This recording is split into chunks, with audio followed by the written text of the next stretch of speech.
السلام علیکم ورحمۃ اللہ وبرکاتہ۔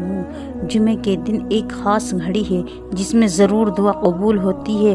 وعن ابی ہریرہ رضی اللہ عنہ قال قال رسول اللہ صلی اللہ علیہ وسلم ان فی الجمعۃ لساعۃ لا یوافقها عبد مسلم یسأل اللہ فی خیرا الا اعطاہ ایاہ۔ حضرت ابو ہریرہ رضی اللہ عنہ سے روایت ہے کہ حضور اقدس صلی اللہ علیہ وسلم نے ارشاد فرمایا کہ بلا شبہ جمعے کے دن ایک ایسی گھڑی ہے جو کوئی مسلمان بندہ اس میں کسی خیر کا سوال کرے گا، اللہ جل شانہ اسے ضرور عطا فرمائے گا۔ اس حدیث پاک سے معلوم ہوا کہ جمعے کے دن میں ایک ایسی گھڑی ہے کہ میں ضرور دعا قبول ہوتی ہے۔ یہ گھڑی کس وقت ہوتی ہے اس کے بارے میں روایات مختلف ہیں۔ ایک حدیث میں ارشاد ہے کہ جمعے کے دن چھپنے تک تلاش کرو، یعنی اس وقت میں دعا کرو۔ بعض حضرت اس طرح اہتمام کرتے ہیں کہ عصر پڑھ کر مغرب تک دعا میں لگے رہتے ہیں تاکہ قبولیت کی گھڑی میں بھی دعا ہو جائے۔ بعض روایات میں یہ ہے کہ یہ گھڑی اس وقت ہوتی ہے جبکہ امام خطبہ کے درمیان بیٹھتا ہے اور یہ نماز ختم ہونے تک رہتی ہے، لیکن خطبے کے دوران اس زبان سے دعا کرنا ممنوع ہے۔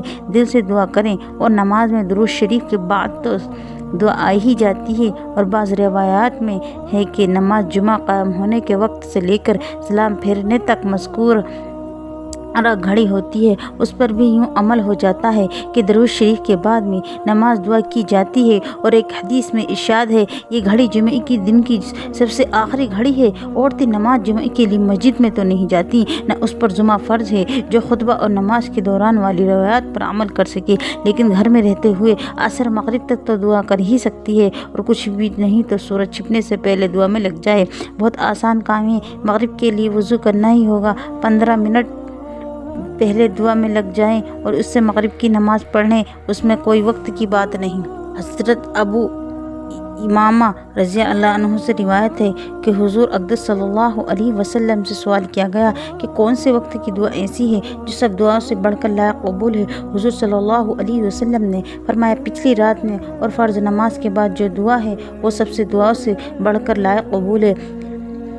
کہ معلوم ہوا کہ فرض نماز کے بعد قبولیت دعا کا خاص وقت ہوتا ہے۔ جو لوگ نماز پڑھتے ہیں ان کو رات میں 5 مرتبہ یہ خصوصی وقت نصیب ہوتا ہے۔ فرض نماز کے بعد خوب دل حاضر کر کے دعا کا اہتمام کرنا چاہیے۔ البتہ جن فرضوں کے بعد مؤکدہ سنتیں ہیں ان کے بعد لمبی دعا نہ کریں، مختصر سی دعا کریں۔ مؤکدہ سنتیں ادا کریں، مختصر جامع دعائیں بہت سی ہیں، نہیں اختیار کریں، اور ضرور نہیں کہ عربی زبان میں دعا ہو، اپنی زبان میں جو چاہے مقصد خیر کے لیے دعا کریں۔ نیز حدیث شریف میں یہ بھی فرمایا کہ پچھلی رات کے درمیان قبولیت دعا کا خاص وقت ہے۔ ایک حدیث میں ارشاد ہے جب تمہاری رات باقی رہ جاتی ہے تو اللہ جل شانہ کے قریب والے آسمان پر خاص تجلی ہوتی ہے۔ اس وقت اللہ جل شانہ ارشاد فرماتا ہے کہ کون ہے جو مجھ سے دعا کرے پھر اس کی دعا قبول کروں، کون ہے جو مجھ سے سوال کرے پھر میں اس کو دے دوں، کون ہے جو مجھ سے مغفرت طلب کرے پھر میں اس کو مغفرت کروں۔